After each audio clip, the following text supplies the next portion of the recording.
Hello friends, back again, and I just have so much to talk about lately, and I figured that this is a good platform to do so because I love getting all of your input on things. So today I would like to kind of tackle a question that is basically the artist's equivalent of what is the meaning of life, and that is, why should you paint what you want to paint? And I think a lot of us artists have struggled with this question because there are all of these factors involved, and oof, it can be rough sometimes.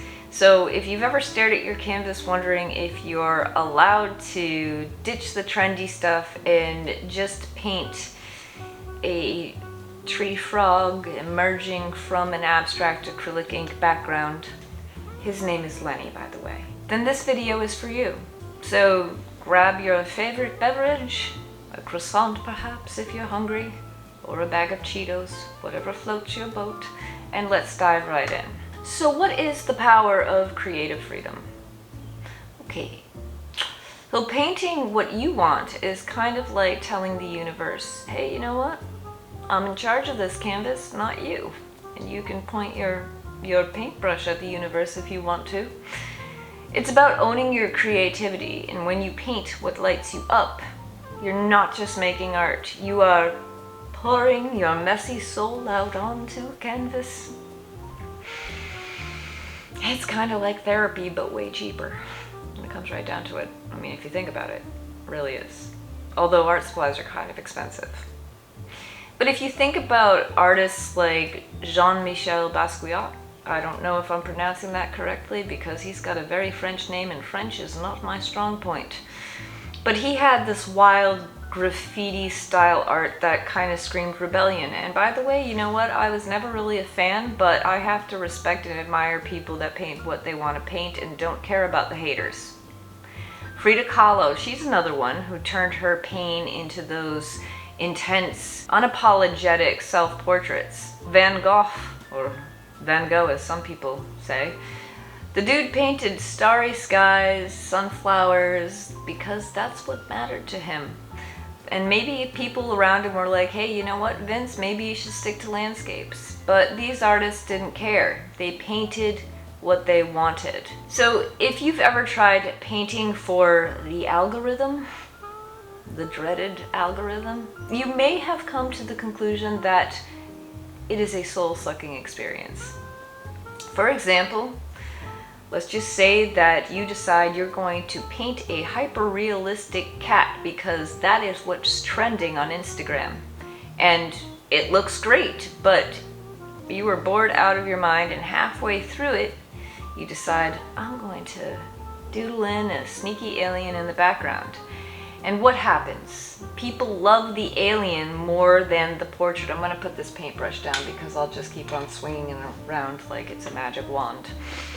Lesson learned though, your weird, authentic self is what ends up making your art pop. Okay, let's get nerdy for a second. And I wish I had my headgear and my plastic rimmed glasses from middle school because I'm going to talk about the science. Did you know that there's actual research that is backing up why painting what you want is good for you? There's a study from the Journal of Positive Psychology from 2016 or something like that, and it basically says that creative autonomy, aka doing whatever the heck you want with your art, makes your brain do the happy dance. Who doesn't want that? Their brain happily dancing away. So here's the deal. When you are in control of your process, your brain pumps out dopamine, and it's that chemical, that happy chemical that's like, I just ate a pizza kind of happy, good chemical. And unless you're me, because I can't eat gluten, it wouldn't be a happy chemical at all. In fact, it would be bad, very, very, very bad. But it's like your mind is throwing a party and everyone is invited, and that's wonderful. But when you're stuck painting something that you don't enjoy painting, like a hyper-realistic cat, your brain's like, nah, I'm out. And studies showed that forced creativity, it can lead to stress, it can lead to burnout, or the dreaded artist block. And you know that feeling when your canvas is mocking you. You just know it. It's your brain begging for freedom. There's even this thing that's called self-determination theory, which sounds very fancy. And it says that we thrive when we feel autonomous, competent, and connected. And painting what you love kind of checks all those boxes, doesn't it? It's like giving your soul a high five. I know that there might be some people that are thinking, hey, what about commissions? Or don't I need to paint what sells? And I get it. We're all tempted to chase those likes or that sweet Etsy cash. But here's a story that'll make you rethink that. So Kayla Carlile, I will put the link in the description to this specific video, but she's an artist on YouTube, and she recently posted a video that showed how she regrets going viral on social media. And the short story is that she went viral for painting hyper-realistic portraits.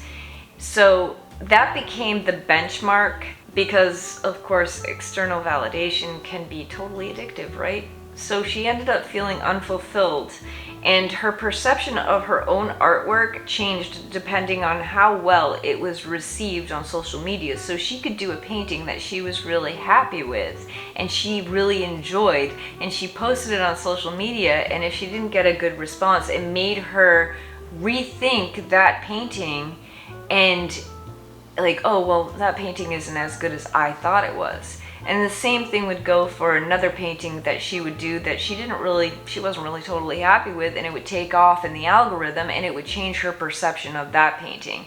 So this can be an absolute death trap for artists. It will kill your creative soul. So what did she do? She did a little bit of her own soul searching, and she started painting what she wanted to paint. She's like, I don't even like hyperrealism. Why am I doing this? And so she started going more into these abstract realism paintings.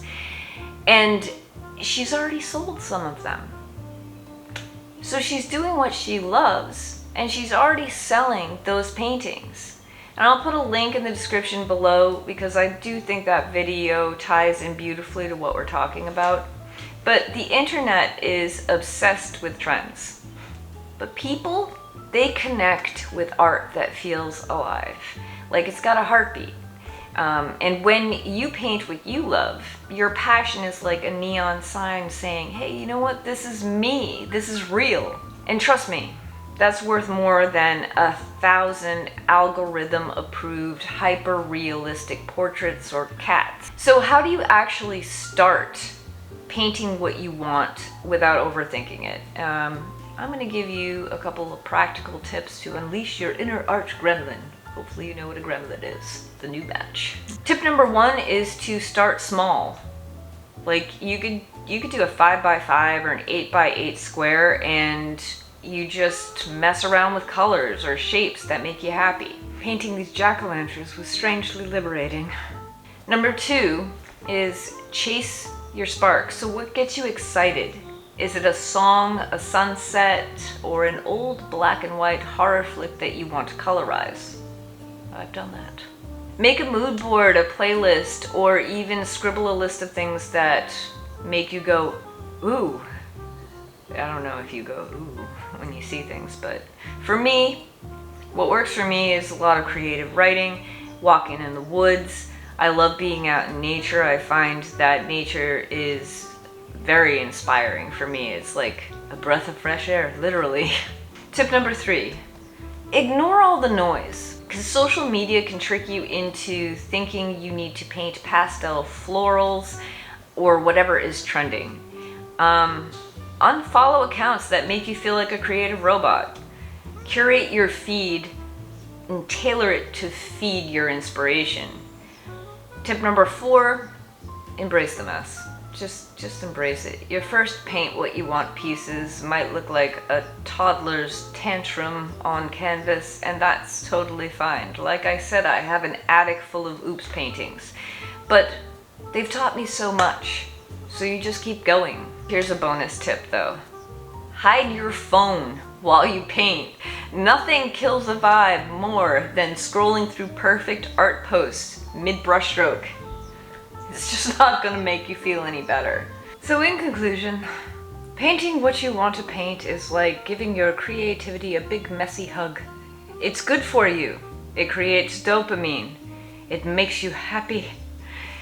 And it's your space to dream, scream, or just doodle angry cat faces if that's your thing. Life is too short to paint someone else's vision. So grab a brush, follow your heart, and make something that is unapologetically you. Alright, listen. If you like this video, please hit like. I don't know why I hate asking that, but it really, it's helpful. If you would do it, that would be really cool. Thank you. And yeah, drop a comment down below. I'd love to hear your thoughts.